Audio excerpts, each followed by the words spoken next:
Alright, let's dive into something that's been bubbling under the surface lately. And it's a doozy. Imagine this, North Korea, a country already known for its isolationist policies and military posturing, is reportedly gearing up to send up to 50,000 troops to Russia. Yes, you heard that right. 50,000. And this isn't just a rumor, it's coming straight from Volodymyr Zelensky himself. Personally, I think this is a massive red flag, and here's why. It's not just about the numbers. What makes this really interesting is the intent behind it. Zelensky claims that North Korea isn't just sending troops to fight. They're there to study the war in Ukraine. In my opinion, this is a game changer. It suggests that North Korea isn't just a bystander in this conflict. They're actively looking to gain insights into modern warfare, possibly to apply those lessons elsewhere. And that's where things get really concerning. If you take a step back and think about it, this isn't just about Ukraine or Russia anymore. Zelensky warned that North Korea could pose a threat to other states in the Asian direction. From my perspective, this is a clear indication that the conflict is spilling over into a broader geopolitical chess game.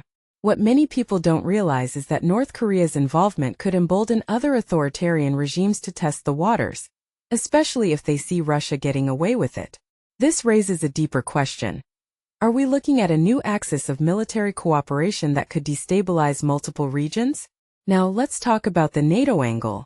There's been chatter that Russia might be planning a small-scale attack on a NATO country within weeks.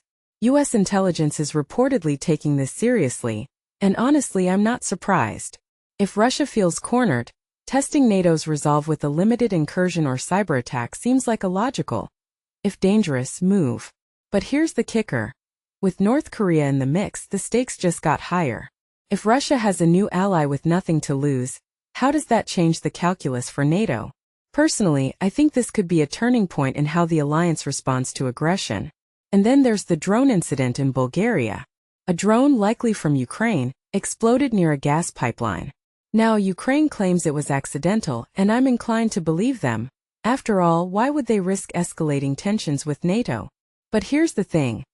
Accidents like these highlight how easily this conflict could spiral out of control. One misstep, one misinterpreted action, and we could be looking at a full-blown international crisis. What this really suggests is that the war in Ukraine isn't contained. It's spilling over in ways we're only beginning to understand. A detail I find fascinating is Germany's response to these new threats. Their Interior Minister Alexander Dobrindt called it hybrid warfare, saying foreign powers are trying to destabilize Germany through fear and sabotage. Honestly, this feels like a wake-up call. If Germany, a major European power, is feeling the heat, what does that mean for smaller nations? In my opinion, this is a sign that the conflict is evolving into something more insidious.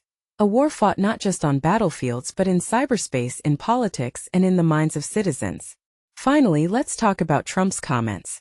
When asked about Russia's attacks on civilians in Ukraine, he brushed it off, saying the US is separated by an ocean. Personally, I think this is a dangerous mindset. Yes, the US isn't directly involved, but the implications of this war are global.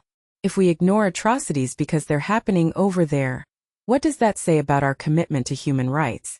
One thing that immediately stands out is how disconnected this response feels from the reality on the ground.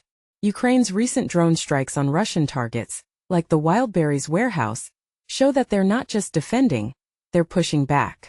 And that's something worth paying attention to. So where does this leave us? In my opinion, we're at a crossroads. North Korea's involvement, Russia's potential NATO gambit, and the growing hybrid warfare tactics all point to a conflict that's becoming more complex and more dangerous.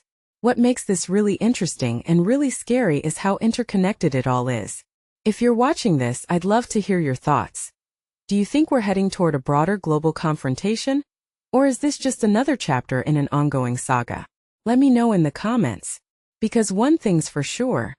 This isn't just Ukraine's fight anymore. It's the world's.